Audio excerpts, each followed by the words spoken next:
Hello दोस्तों, नमस्कार। आप सभी का स्वागत है आपके अपने यूट्यूब चैनल रवि सैलानी पर।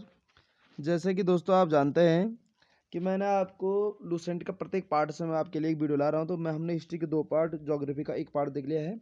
आज हम देखेंगे अर्थशास्त्र। ठीक है दोस्तों, अर्थशास्त्र का 1 पार्ट, और ये सब आपके किस्से हैं, लूसेंट से हैं।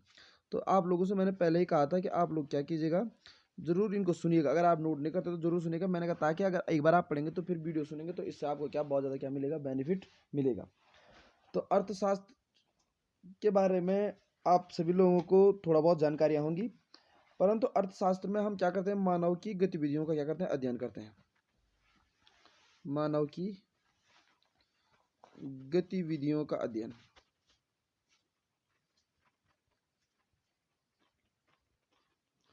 मानव की गतिविधियों का क्या करते हैं, अध्ययन करते हैं। ठीक है ना।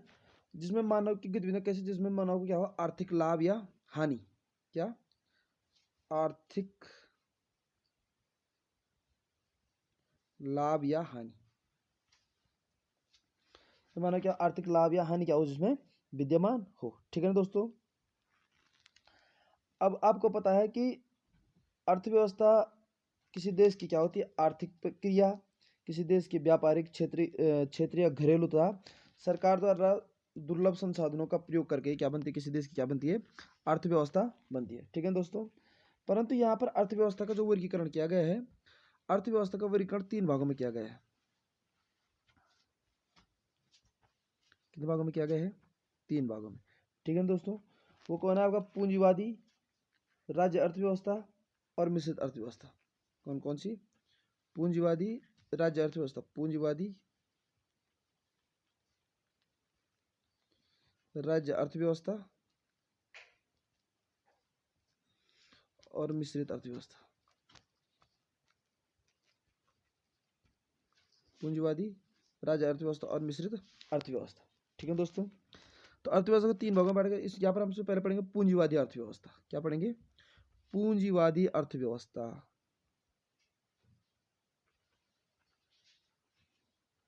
पूंजीवादी अर्थव्यवस्था। ठीक है ना। इस अर्थव्यवस्था के अंतर्गत क्या होते हैं, सरकार की कोई भूमिका नहीं होती। इसमें क्या होता है, सरकार की कोई भूमिका नहीं होती है। सरकार की कोई भूमिका नहीं होती है, मतलब कहने का अर्थ है, जो आपका अर्थव्यवस्था में क्या उत्पादन करना, कितना उत्पादन करना है, किस कीमत पर बेचना है, उत्पादन करना, कितना उत्पादन करना और किस कीमत पर बेचना, ये सब कौन निर्धारण करता है, ये करता है आपका बाजार। कौन निर्धारण करता है, बाजार क्या करता है, तय करता है। ठीक है ना। इसमें सरकार की कोई भी भूमिका क्या नहीं होती है। ठीक है ना। और जो आपकी पूंजीवादी अर्थव्यवस्था का जो उद्गम स्रोत माना गया है, किसका, पूंजीवादी अर्थव्यवस्था का जो स्रोत माना गया है, वो माना गया है 1776 ईस्वी में। आपको पता होगा एडम स्मिथ की पुस्तक,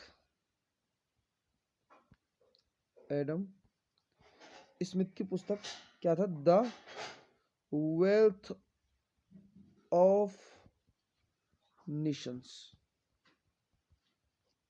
द वेल्थ ऑफ नेशंस। ठीक है ना। पूंजीवादी अर्थव्यवस्था का जो उद्गम का स्रोत है वो है, मैंने कहा 1776 में एडम स्मिथ की पुस्तक द वेल्थ ऑफ नेशन। ठीक है ना दोस्तों। इसको इसका क्या स्रोत माना जाता है, मैंने कहा इसमें सब कुछ बाजार तय करता है, और बाजार के द्वारा तय किया जाता है कि किस कीमत पर बेचना है, कितना उत्पादन करना है। ठीक है ना। ये सब कौन करता है, बाजार तय करता है। ये तो आपका पूंजीवादी अर्थव्यवस्था। दूसरा आता है आपका राज्य अर्थव्यवस्था। क्या आता है, राज्य अर्थव्यवस्था।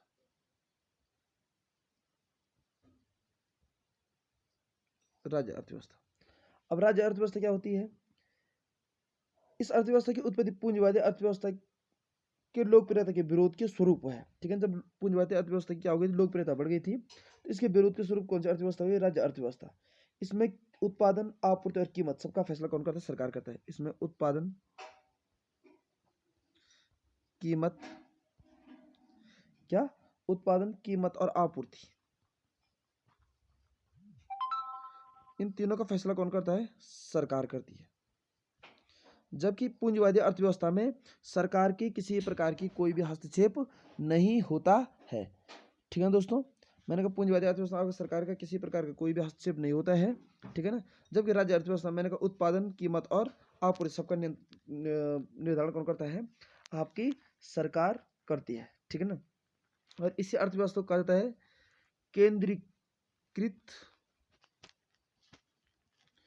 केंद्रीकृत नियोजित अर्थव्यवस्था।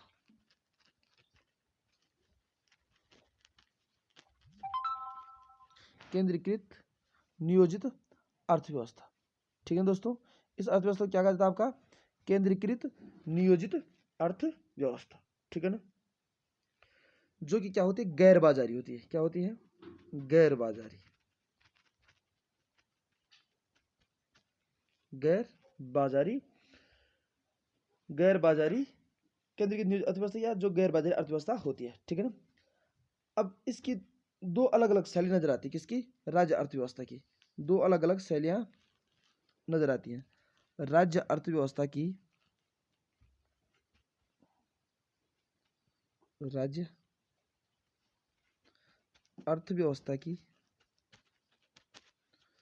दो अलग शैलियां। कितनी? दो अलग शैलियां। राज्य अर्थव्यवस्था की दो अलग शैलियां, ठीक है ना।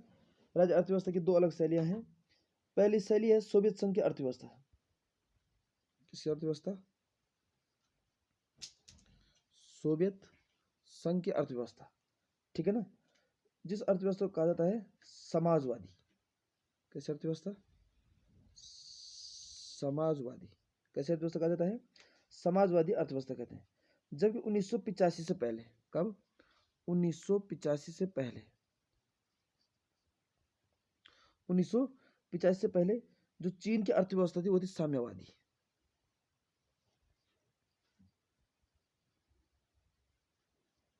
कैसी थी? साम्यवादी, ठीक है ना।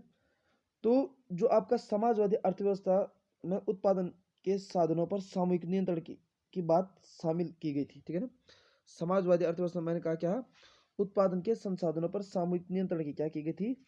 बात की गई थी। और इस अर्थव्यवस्था को चलाने के लिए सरकार की क्या होती? बड़ी भूमिका होती थी, ठीक है ना। वही साम्यवादी अर्थव्यवस्था में संपत्तियों पर सरकार के नियंत्रण की बात थी। समाजवादी में किस पर नियंत्रण की बात थी? समाजवादी में उत्पादन के साधनों पर। समाजवादी में उत्पादन के साधनों पर किसका नियंत्रण होगा? सरकार का नियंत्रण, ठीक है ना। और साम्यवादी में क्या होगा? संपत्तियों पर। साम्यवादी में संपत्तियों पर किसका नियंत्रण होगा? सरकार का नियंत्रण होगा, ठीक है दोस्तों। तो सबसे पहले आपको पूंजीवादी समझना। मैंने कहा उत्पादन करना, कितना करना, कीमत निर्धारित करना, ये सब बाजार तय करता है, सरकार की कोई भूमिका नहीं होती है। जबकि आपने देख लिया राज्य अर्थव्यवस्था में यह मैंने कहा पूंजीवादी अर्थव्यवस्था की जब अत्यधिक लोकप्रियता बढ़ गई थी तो इसके लिए राज्य अर्थव्यवस्था है। इसमें उत्पादन, आपूर्ति और कीमत सबका फैसला कौन करती है? सरकार करती है। केंद्रीकृत नियोजित अर्थव्यवस्था होती है आपकी राज्य अर्थव्यवस्था, ठीक है ना। राज्य अर्थव्यवस्था मैंने कहा गैर बाजारी अर्थव्यवस्था है। और इस राज्य अर्थव्यवस्था में मैंने कहा हमें दो शैली नजर आती है। एक आती है सोवियत संघ की अर्थव्यवस्था जिसको है समाजवादी, जो अर्थव्यवस्था क्या है? समाजवादी। और चीन की है साम्यवादी। समाजवादी में मैंने कहा जो उत्पादन के संसाधनों पर क्या होता है? सामूहिक नियंत्रण होता है, ठीक है ना। समाजवादी उत्पादन के संसाधनों पर क्या होता है? उत्पादन के संसाधनों पर सामूहिक नियंत्रण होता है। जबकि साम्यवादी में मैंने कहा क्या? संपत्तियों पर सरकार का क्या होता है? पूर्ण नियंत्रण होता है, ठीक है दोस्तों। तो ये दो तरीके से हमें देखने को मिलती है, समाजवादी और साम्यवादी, ठीक। अब पहली बार जो राज्य अर्थव्यवस्था का सिद्धांत दिया था वो किसने दिया था? पहली बार राज्य अर्थव्यवस्था का सिद्धांत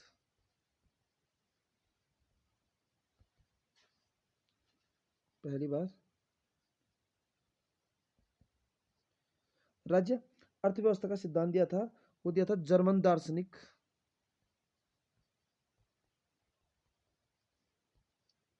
पहली बार राज्य अर्थव्यवस्था का सिद्धांत दिया जर्मन दार्शनिक कार्ल मार्क्स ने। पहली बार राज्य अर्थव्यवस्था का सिद्धांत दिया था वो किसने दिया था? जर्मन दार्शनिक कार्ल मार्क्स ने, ठीक है ना, ठीक है दोस्तों।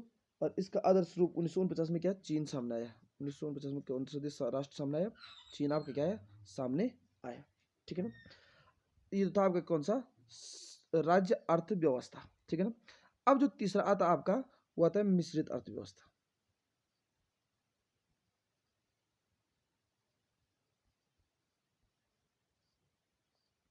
मिश्रित अर्थव्यवस्था। इसमें कुछ लक्षण राज्य अर्थव्यवस्था के होते हैं। कुछ लक्षण राज्य अर्थव्यवस्था, कुछ राज्य अर्थव्यवस्था के होते हैं, तो कुछ लक्षण पूंजीवादी के, कुछ राज्य अर्थव्यवस्था के, कुछ लक्षण पूंजीवादी के। तो मतलब ये राज्य अर्थव्यवस्था और पूंजीवादी अर्थव्यवस्था क्या है, मिलाजुला रूप। राज्य अर्थव्यवस्था और पूंजी अर्थव्यवस्था क्या है, मिलाजुला रूप, ठीक है ना।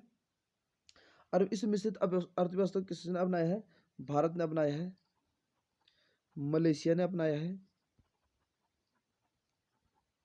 भारत, मलेशिया, इंडोनेशिया, ये सभी राष्ट्र हमारे कैसे हैं, मिश्रित अर्थव्यवस्था वाले राष्ट्र हैं, ठीक है दोस्तों। अब पूंजीवादी अर्थव्यवस्था को समाजवादी अर्थव्यवस्था की ओर कुछ कदम बढ़ाना चाहिए, ये किसने कहा था, केन्स ने कहा था। केन्स ने, किसने कहा था, केन्स। किसको, पूंजीवादी अर्थव्यवस्था को।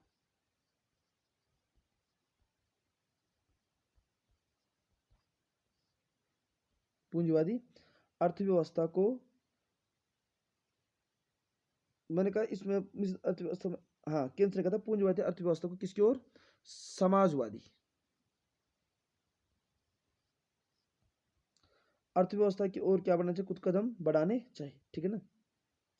जबकि लॉन्ज ने कहा, लॉन्ज, प्रोफेसर लॉन्ज ने कहा किसको, कि समाजवादी अर्थव्यवस्था को पूंजीवादी अर्थव्यवस्था की ओर क्या बढ़ना, कुछ कदम बढ़ाना चाहिए।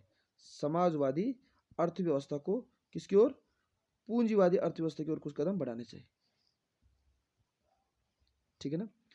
केंद्र ने कहा पूंजीवादी को समाजवादी की ओर कुछ कदम बढ़ाना चाहिए, प्रोफेसर लॉन्ज ने कहा समाजवादी को पूंजीवादी की ओर कुछ कदम बढ़ाने चाहिए, ठीक है दोस्तों। अब हम पढ़ेंगे यहां पर किस, क्या, अर्थव्यवस्था के क्षेत्र।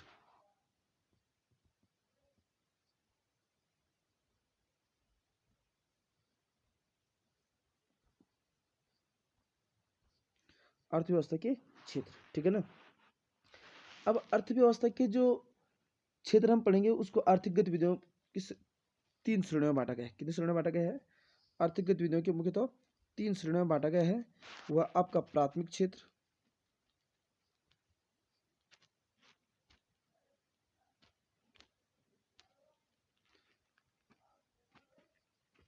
प्राथमिक,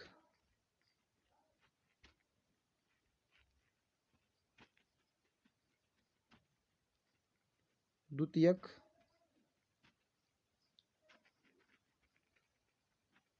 तृतीयक, ठीक है ना। अब आपका जो प्राथमिक क्षेत्र होता है, प्राथमिक क्षेत्र प्रत्यक्ष रूप से पर्यावरण पर निर्भर होता है। प्राथमिक क्षेत्र प्रत्यक्ष रूप से, प्राथमिक क्षेत्र प्रत्यक्ष रूप से किस पर निर्भर होता है,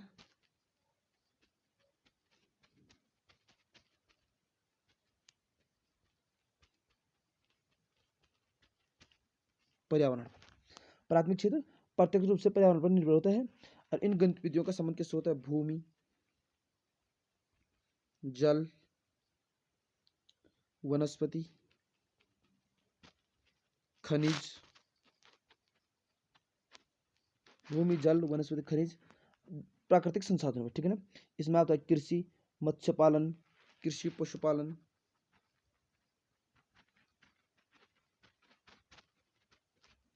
मत्स्य पालन,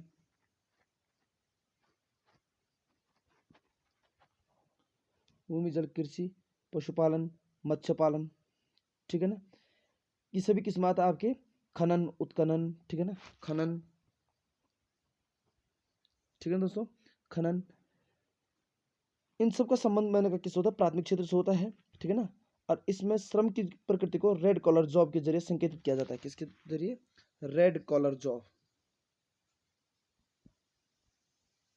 रेड कॉलर जॉब के अंतर्गत मैंने कहा क्या किया जाता है। तो हमने देखा प्राथमिक क्षेत्र, और अब देखते हम इसी में आपका क्या, द्वितीयक क्षेत्र, ठीक है दोस्तों। प्राथमिक क्षेत्र में मैंने कहा रेड कॉलर जॉब के अंतर्गत संकेतक होता है इनका। अब द्वितीयक क्षेत्र के लिए मैंने आपको बताया यह प्राथमिक क्षेत्र से,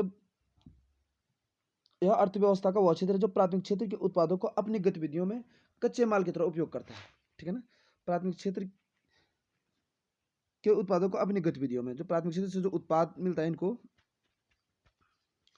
कच्चे माल के रूप में, कच्चे माल के रूप में। ठीक है ना दोस्तों, तो इसको क्या करते हैं, उपयोग करता है। और जिसका उपयोग करके ही, जिस तरह भी ये प्रयोग करता है, उपयोग करता है, ये तुम्हारा कौन सा क्षेत्र में आ जाता है, फिर द्वितीय क्षेत्र में आ जाता है। प्राथमिक क्षेत्र में उत्पन्न हुआ, द्वितीय क्षेत्र में इसी का प्रयोग हुआ, तो ये द्वितीय क्षेत्र। जैसे लौह इस्पात उद्योग, द्वितीय क्षेत्र में आप क्या आते हैं,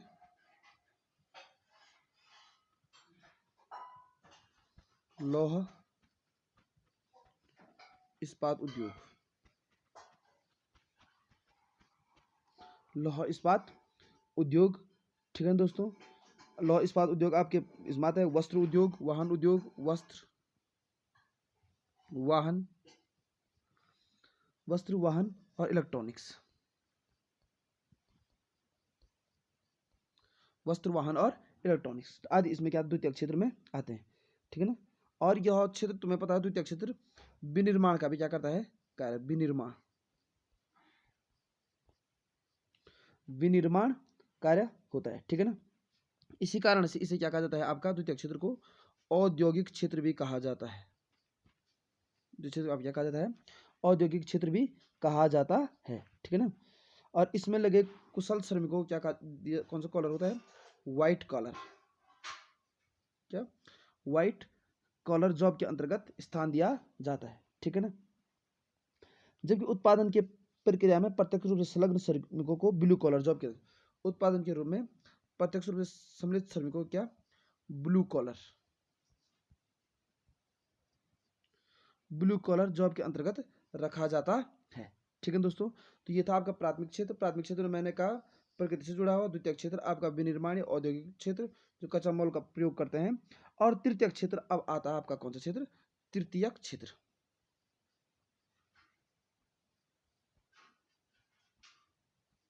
तृतीय क्षेत्र, इस क्षेत्र में विभिन्न प्रकार की सेवाओं का उत्पादन, किसका उत्पादन,